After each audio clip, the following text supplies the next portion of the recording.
Continuons nos rappels. On est à l'exemple 7. Donc ici, il faut simplifier les fractions algébriques. Pour ce faire, il faut factoriser chacune des expressions d'abord.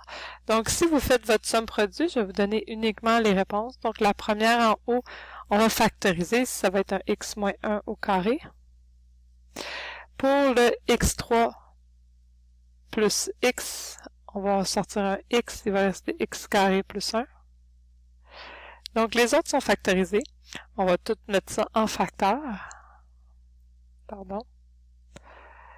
Donc ici, on a x moins 1 au carré fois 4 fois x carré plus 1 fois le x fois x carré plus 1 fois le x plus 2 fois x moins 1. Et là, on va simplifier les facteurs pareils, donc le x carré plus 1 avec le x carré plus 1. Ici, il n'y a pas de condition parce que x carré ne pourra jamais être égal à moins 1. Mais le x moins 1, il y en a deux en haut, il y en a un en bas. Donc ici, il va y avoir la condition que x ne peut pas égaler 1, très important. Et donc, on va avoir notre réponse finale comme étant 4 fois x moins 1 sur x fois x plus 2, à la condition que x n'égale pas 1. Ensuite, ici, prochain exemple, exemple B, on va, là, ici, il y a une division, donc on va multiplier par l'inverse. Commençons par tout factoriser. La première, c'est une différence de carré. On va avoir x moins 5, x plus 5. Ensuite, le deuxième est déjà factorisé. Et on a le 2x carré moins 13x. Donc, vous devez faire votre somme produit avec la double mise en évidence, comme qu'on a pratiqué. Et vous devriez retrouver 2x moins plus 1 fois x moins 2, x moins 7. C'est important de savoir faire ça. Donc, ici, on va écrire nos facteurs. X moins 5, x plus 5. Au dénominateur, on a le x moins 7 fois x plus 2. Et là, au lieu de diviser, on multiplie. Donc, notre 2x carré moins 13x moins 7 va être amené au numérateur. Et le x plus 5, vous pouvez rajouter des parenthèses au dénominateur. Donc, on a x moins 7 avec x moins 7, x plus 5, x plus 5. Donc, les conditions sont x n'égale pas 7, x n'égale pas moins 5. N'oubliez pas vos conditions. Réponse finale, on a x moins 5 fois 2x plus 1 sur x plus 2. Avec les deux conditions. Le dernier exemple, c'est une soustraction. Donc, on a besoin d'avoir des dénominateurs communs. Donc, trouvons d'abord nos facteurs pour voir c'est quoi les facteurs communs et qu'est-ce qui manque. Donc, on a le premier, donc 2x plus 1 fois x plus 2. Et ensuite, le deuxième dénominateur de moins 3x moins 2.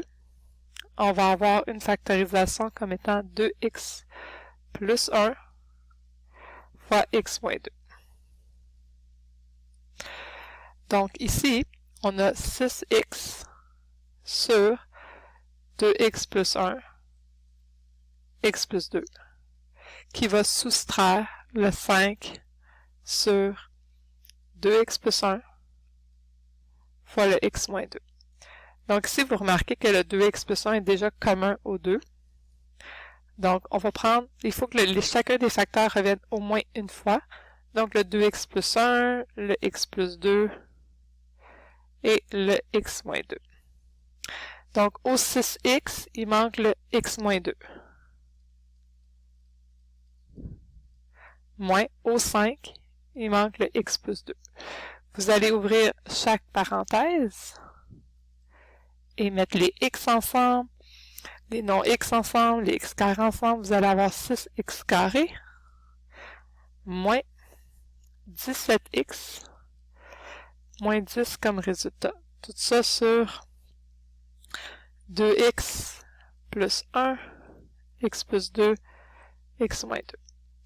Donc là, on remarque qu'on a une quadratique au numérateur. On va la factoriser. Vous allez encore faire votre somme produit.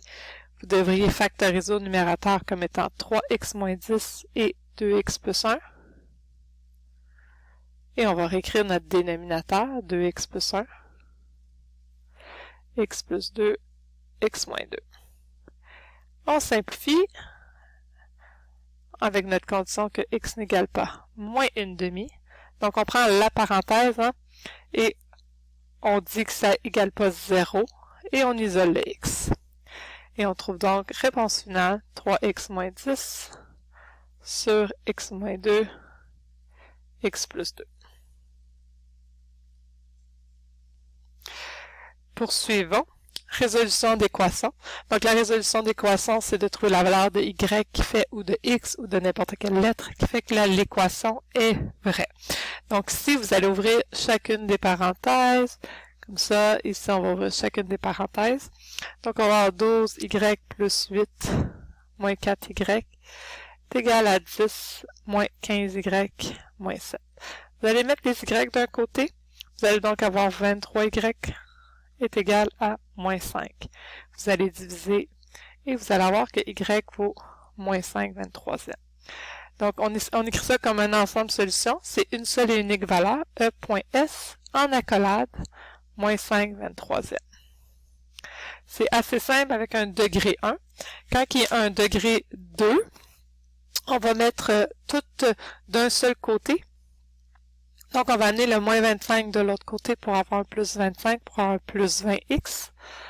Et le 7 de l'autre côté, plus 25x. Donc, on met ça égal à 0, on factorise avec nos... Comme qu'on est habitué de factoriser avec nos formes de factorisation qu'on a vues. Si vous avez de la difficulté à factoriser, vous avez besoin de plus d'étapes, faites-moi signe et je vous ferai la démarche.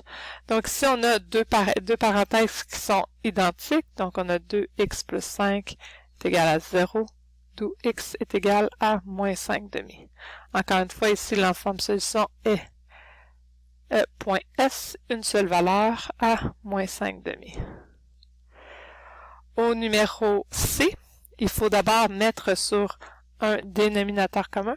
Ici, on peut y aller directement avec la factorisation, qui est assez facile de chacun des dénominateurs. Ici, c'est très important de mettre le x plus 3 entre parenthèses à cause du moins. Et on a la dernière qu'on va factoriser.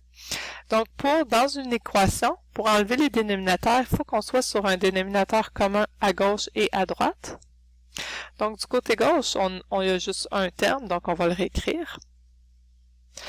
Mais, on voit que il faudrait être sur x moins 1 également. Donc, ça, j'ai rajouté un x moins 1 du côté droit. Donc, du côté gauche, j'ai x moins 1, x plus 1, et j'ai le x. Donc, au x, je rajoute un x, moins, au x plus 3, je dois rajouter un x moins 1.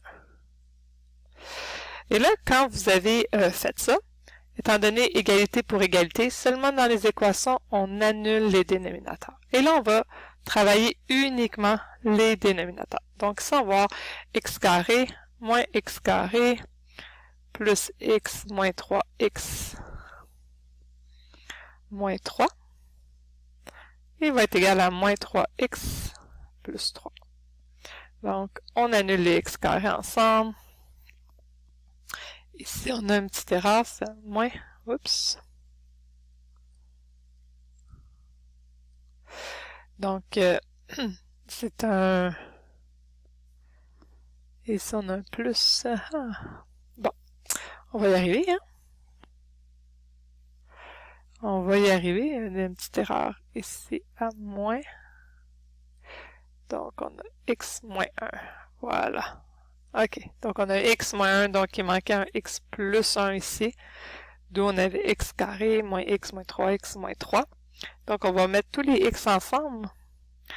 Donc on a moins x du côté gauche doit être égal à 6, donc x égale à 6. Donc l'ensemble solution, c'est 6.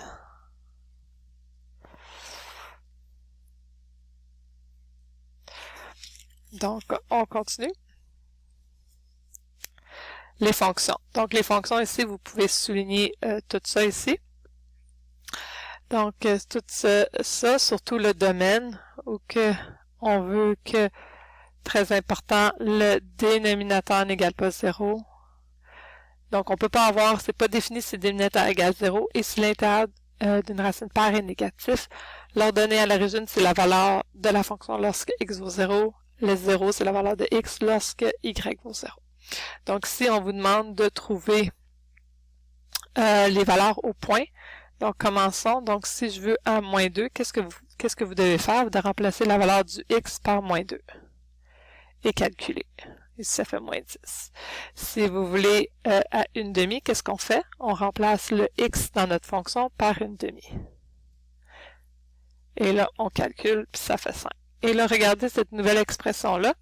Donc, si je veux l'expression de x plus delta x, donc ça veut dire que où il y a le x, où que vous avez remplacé moins 2 et une demi, on va remplacer par l'expression complète de x plus delta x.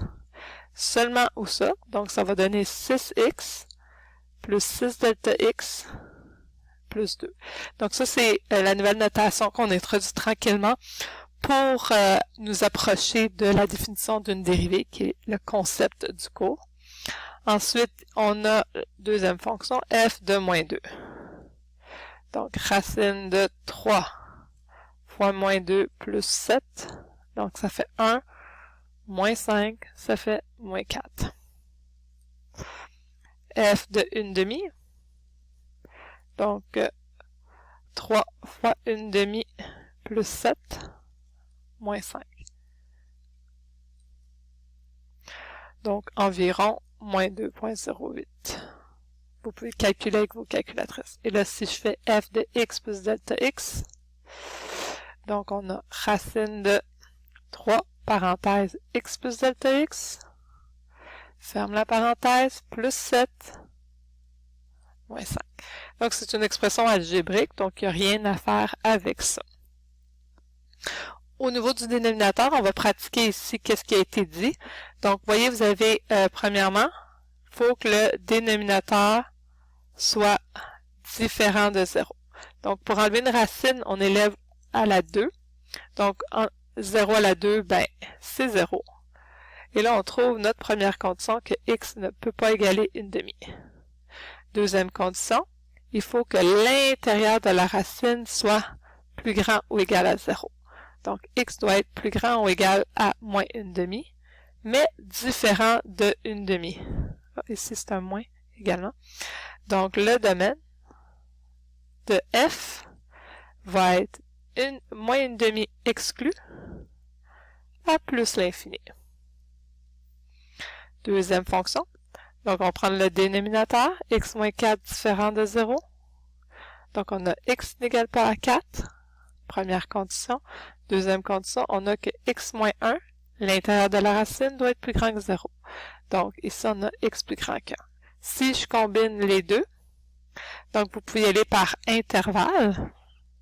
Donc, c'est plus grand que 1, mais là, je me rends jusqu'à 4, que je retire, donc j'ai un intervalle ouvert, union, 4, à l'infini.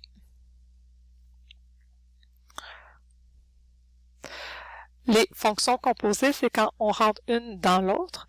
Donc, f rond g, ça veut dire que où qu'il y a un x, je remplace par le g. Donc, où qu'il y a le x, je remplace par le g. Et donc, j'ai donc un moins 2x, moins 1. Donc, si je fais g rond f, où qu'il y a un x, je remplace par g. Et là, on peut trouver le domaine de chacune. Je vous laisse faire le domaine avec les deux conditions. Donc, la réponse ici pour f rangé va être moins l'infini à moins une demi. Donc, ce qu'on a pris, c'est qu'on a pris l'intérieur de et on a mis ça plus grand ou égal à 0. Et on a isolé. N'oubliez pas que quand vous divisez par un négatif, le signe change de côté. Et le domaine de g rond f va être de